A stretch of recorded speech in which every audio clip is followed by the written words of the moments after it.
Ndugu zangu, kazi na utu. Naomba kwanza nianze kwa kuwatakia kila la heri na baraka tele za mwaka 2026.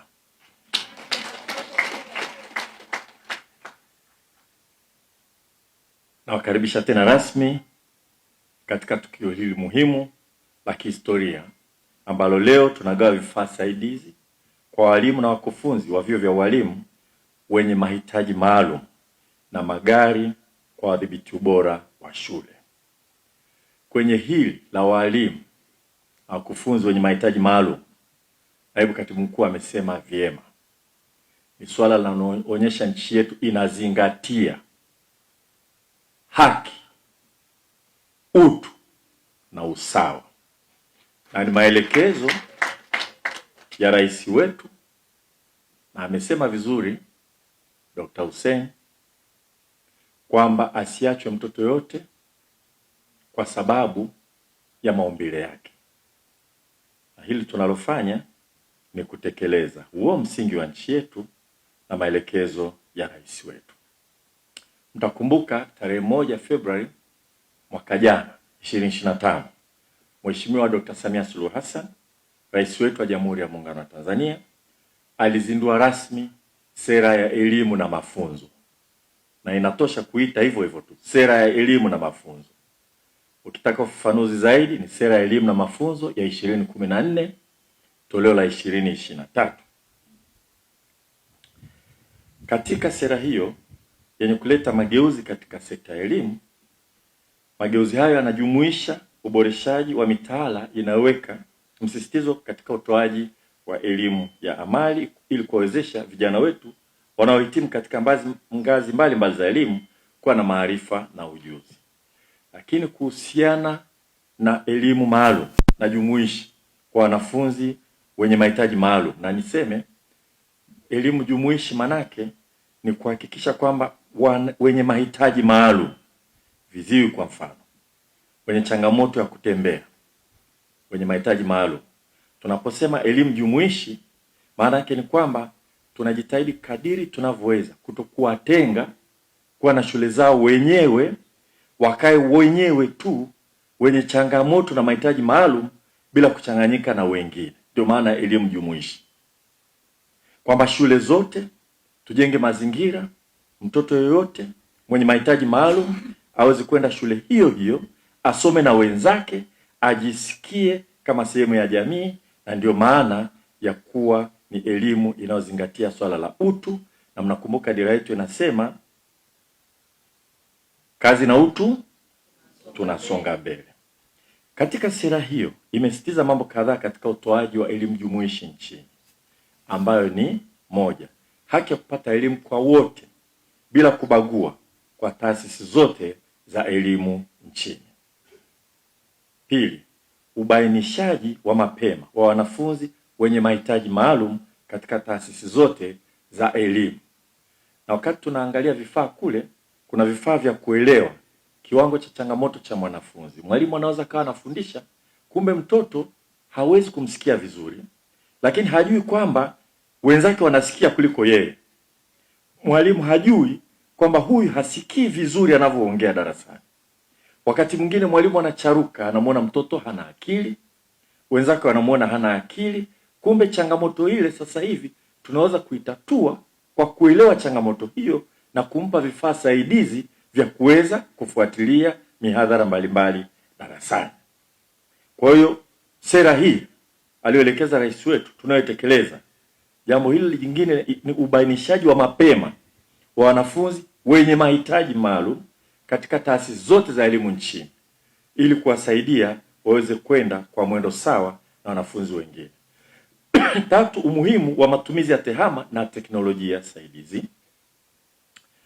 4, matumizi ya lugha za alama ya Tanzania LAT, lugha ya alama mguso na maandishi ya Braille. Sasa maandishi ya Braille naongea hapa, tunaweza tukadhani wote tunaelewana. Niwaonyeshe lile shairi limeandikwa humu. Mnaliona? Mnaona maandishi hapa nyinyi? Sanga alikuwa anasoma hapa kwa vidole, alikuwa ameshika hivi. Akishika hizi nukta nundu zinaitwa Braille. amesoma shairi kwa kufuatilia hapa, na hilo sasa hivi kama nitakavyoeleza, rais wetu alituagiza mapema sana na mapema sana aapishwe kuwa rais, kwamba nataka vitabu vya elimu yote hapa nchini viwe na nakala zenye maandishi kama haya, ila kila mtoto Mtanzania anahitaji kusoma asome, na sasa hivi tunatoa vitabu hivyo mpaka kidato cha 6. Dr. Matonya, sahihi hivyo? Sahihi. Dr. Samia oye. Siogope kumpongeza kwa kazi nzuri, au sio jamani? Kwa sababu haya ni mambo mengine watu hatuyakumbuki kwa sababu mambo ni mengi, lakini nakumbuka maelekezo yake, niliarithi, nilikuta ashamwelekeza Profesa Ndalichako na amekuwa akifuatilia kwamba nataka vijana watoto wa Tanzania wote, na alisema ingie kwenye sera. Sio mnaandika vitabu tu, kuna vitabu vyenye maandishi yaliyokuzwa, kuna vitabu vya maandishi haya na vifaa vingine ambavyo vimeelezwa hapa. Kwa hilo limezingatiwa katika sera yetu. Kumbukeni, wakati wa kutengeneza sera tulipata fursa kukaa na rais wetu kwa muda mrefu sana, na alikuwa anaulizia mambo kama haya. Hii sera inajumuishaje Watanzania wote wenye uwezo wa kuona vizuri, wenye uwezo hafifu wa kuona, na wale ambao kabisa hawezi kuona. Alisema pamoja kwamba utekelezaji ulikuwa unaendelea, wekeni kwenye sera ili kila mtu akija ajue lazima atekeleze. Vile vile nazingatia miundombinu rafiki na fikivu kwa wote. Kwa shule tunazojenga sasa hivi zote hapa nchini, tunahakikisha viti mwendo vinaweza vikamfikisha mwanafunzi darasani hata kama inabidi aingie na kiti kama kile pale. Iko kwenye sera, lakini utekelezaji wake ulishaanza, na ulianza kwa sababu rais wetu aliagiza mapema sana. Utoaji wa elimu na mafunzo jumuishi katika ngazi zote za elimu, na vyuo vyetu nitaeleza hapo kidogo, vinazingatia hilo. Umuhimu wa utambuzi na uendelezaji wa vipawa na vipaji, na ushirikishwaji wa wadau katika kujenga mazingira wezeshi kwa wanafunzi wenye mahitaji maalum. Haya ni mambo ambayo yamezingatiwa katika sera ya elimu na mafunzo. Na ndugu zangu, mtakumbuka wakati rais wetu Mheshimiwa Dr. Samia Suluhu Hassan anahutubia Bunge la 13 la Jamhuri ya Muungano wa Tanzania tarehe 14 Novemba 2025, alisitiza jitihada za serikali yake kuendelea kuboresha mazingira ya utoaji wa elimu kwa watu wenye mahitaji maalum. Mheshimiwa Rais alisema yafuatayo, na nanukuu kama alivyotamka: tunapotekeleza maendeleo jumuishi, tutaendeleza jitihada tulizozianza za kuweka miundombinu na vifaa kwa wanafunzi wenye mahitaji maalum. Mwisho wa kunukuu. Narudia nukuu ya rais wetu. Hotuba yake bungeni ni ahadi yake kwa Watanzania. Kazi tunazofanya kwenye sekta ni kutekeleza.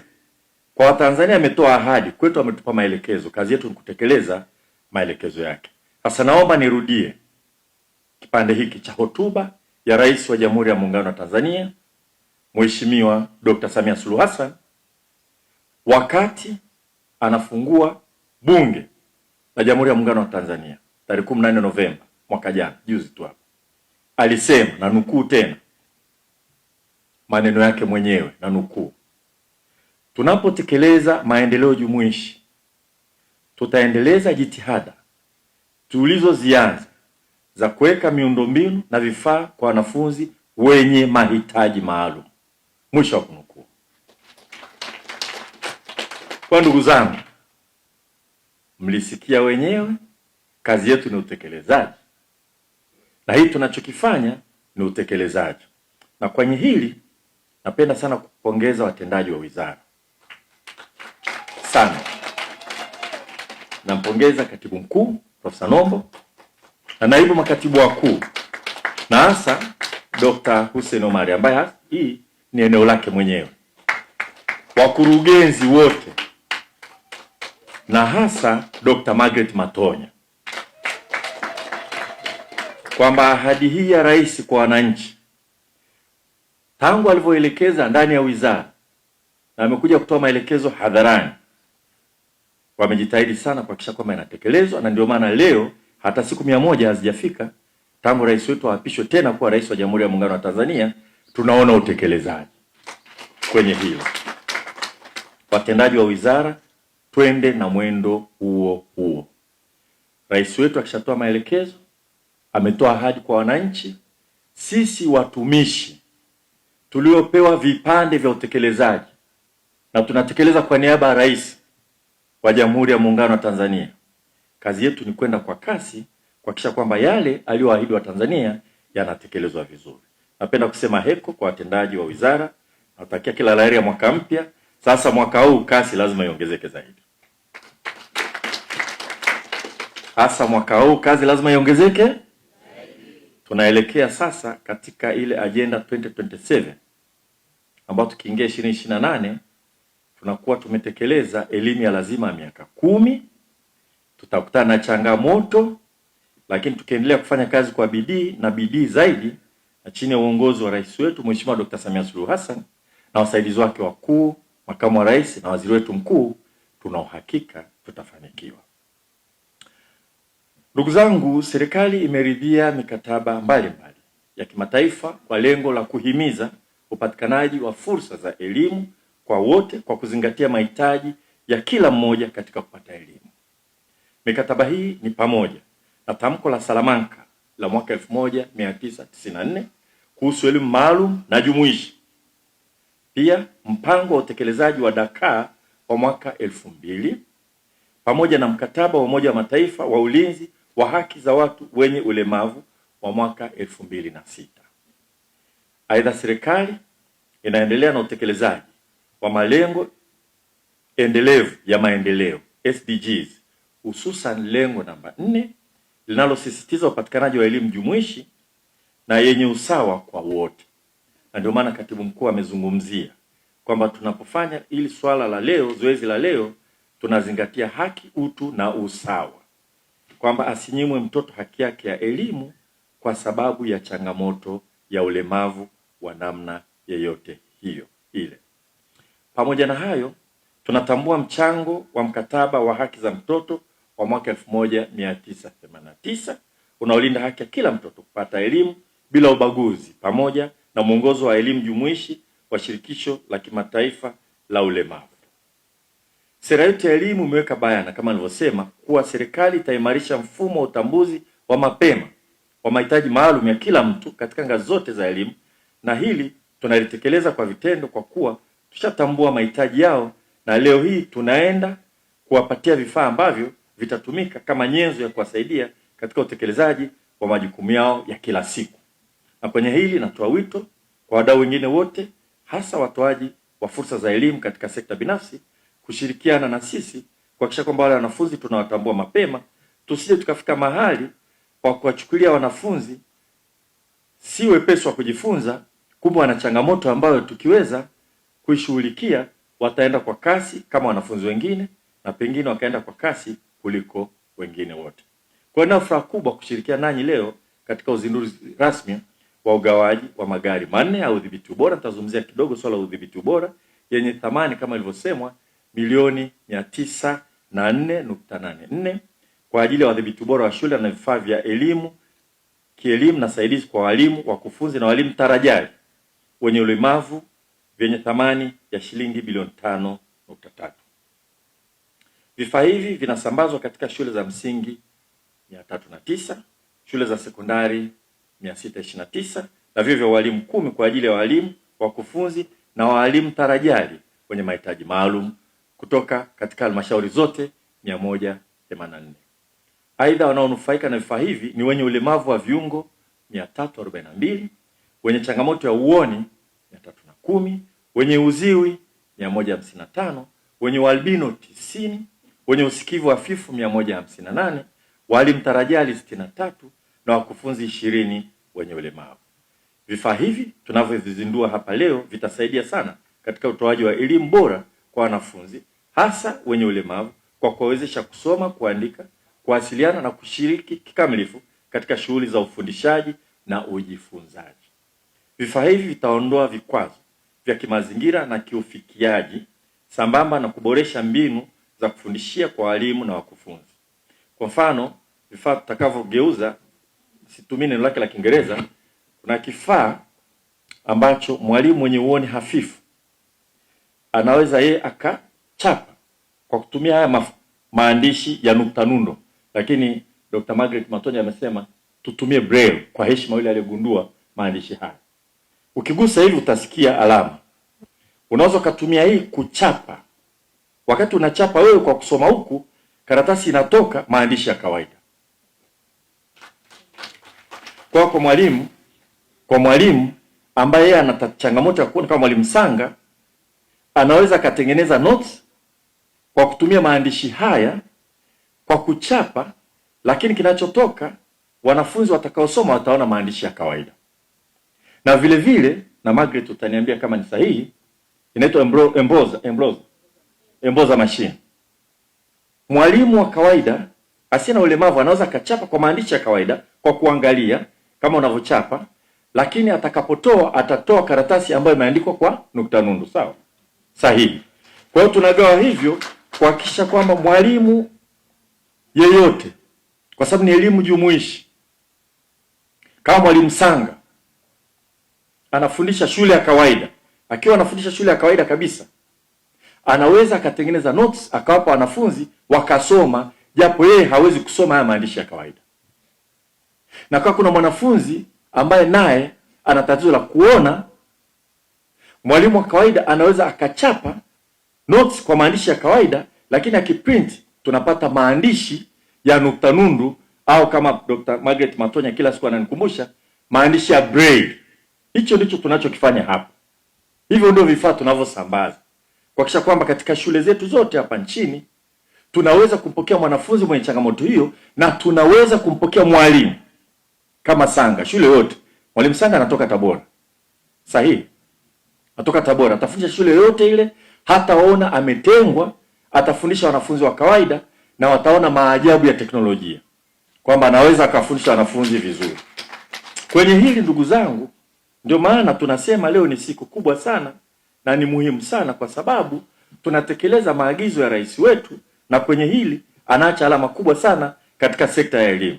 Labda niseme alivyokuja waziri wa elimu ya msingi kutoka Afrika Kusini, alienda na nani? Silvia, kwenda kuangalia elimu jumuishi, nadhani pale Uhuru. Alishangaa, Tanzania mnapiga hatua kubwa namna hii. Sasa Tanzania na Afrika Kusini wapi na wapi? Ule ni uchumi mkubwa. Uchumi kubwa Afrika, Nigeria, South Africa. Alishangaa tunachokifanya, na alisema na watatuma watu kuja kujifunza kinachofanyika Tanzania. Kwa hiyo nikisema Dr. Samia oye, hebu itikieni basi. Yaani kama maua tumpe maua yake bwana, au vipi? Mbona mambo ni mengi mpaka nakumbuka na haya, na anafuatilia, na alienda pale mwenyewe. Kwa sababu wakati mwingine tukisema sasa mbona mnamsifu tu? Sasa kweli usisemwe. Si alienda mwenyewe Benjamin Mkapa siku ile. Na akatoa ahadi na anafuatilia. Kwa haya yote ninayosema ya mwalimu yoyote, namtumia kama mwalimu Sanga, tunaweza tukampeleka shule yoyote, lakini bila vifaa hivi hawezi kwenda kufundisha. Na vile vile mwanafunzi yoyote, mtoto yote anayesoma ambaye hawezi kuona, akienda katika shule, tunataka vile vile kuwe na vifaa aweze kusoma. Yaani tusichukue tu wale tuwaweke shule moja wanakaa wote wana changamoto zinazofanana, wakati mwingine unakuwa umemshushia utu kidogo. Ndio maana ya elimu jumuishi. Na tunamshukuru rais wetu kwa hili, hata bajeti hii ambaye aliagiza itengwe. Katibu mkuu, tunapokushukuru, tunakushukuru kwa sababu umetekeleza maelekezo ya rais wetu. Sasa mimi nisitoe ufafanuzi zaidi hapa vifaa tunavyovigawa. Ninachotaka kusisitiza, ndugu zangu wa Tanzania, alisema rais wetu, narudia, mtoto yeyote uliye naye na changamoto yeyote